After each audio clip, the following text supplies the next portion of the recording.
Since we have told ourselves that we don't have a specific identity, we don't seem to have a problem with illegal immigration also. Because then we'll immediately cite an ancient Indian tradition.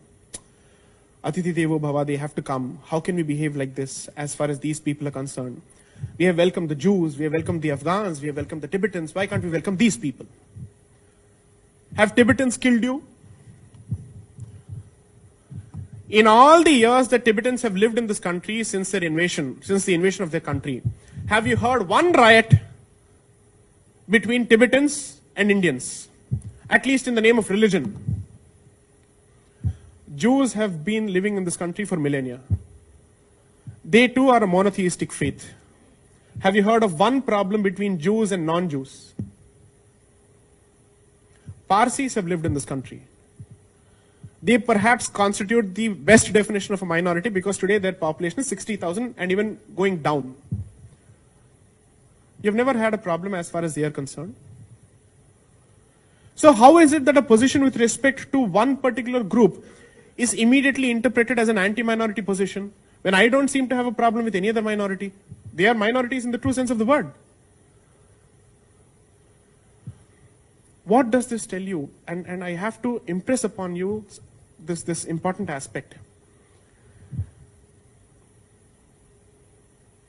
10 years ago or 15 years ago, those places where you would have comfortably been in a position to celebrate your festivals or enjoy your traditions and customs, today you need permission in those places to celebrate your own festivals. What has happened in Calcutta, what has happened in West Bengal, and the need for judicial intervention for you to be able to carry out your own processions and to celebrate your own festival is a wake-up call for the rest of the country. If you do not wake up right now, in your own lifetime, you will find 1,000 warmongers and barbarians standing outside your home and asking you to give up or give up your faith, give up your life or give up your faith. And if I don't know if how many people are even following the news in Kerala. Every day, almost 15 girls are being shipped to Syria. Almost 15 girls on a daily basis. Please wake up to these things for the simple reason that if you think India is only a place where you earn a degree and run away to the West, perhaps the future will, the next generation will not even have an India to do so. You will not be in a position to do that either. Importantly, you can leave this country and run from one country to another. But can you abandon your identity altogether? That will continue to hound you.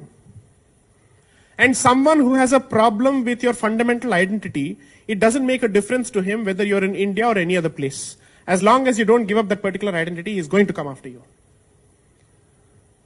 Therefore, an Indic Renaissance is not an academic discussion. It is not a discussion meant for, let's say, wine tasting rooms, or it's not a discussion meant for just books. It has a very real relevance to the existential issues that face this country today. So my request would be that we need to choose for ourselves how do we wish to contribute to this Renaissance in one way or the other. You can either be the financiers of this particular movement, or you can be the influencers of this particular movement.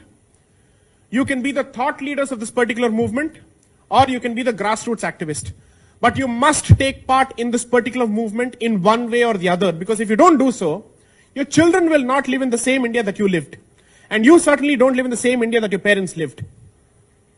So as far as I'm concerned, action is most important. Choose for yourselves one area where you think you're in a better position to contribute and focus on contributing it in one way or the other.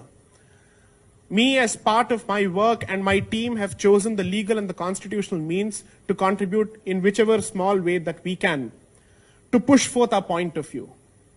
To push forth the point of view that the space for an Indic identity is being encroached increasingly, and there must be a constitutional resistance to it, and that's what we are doing.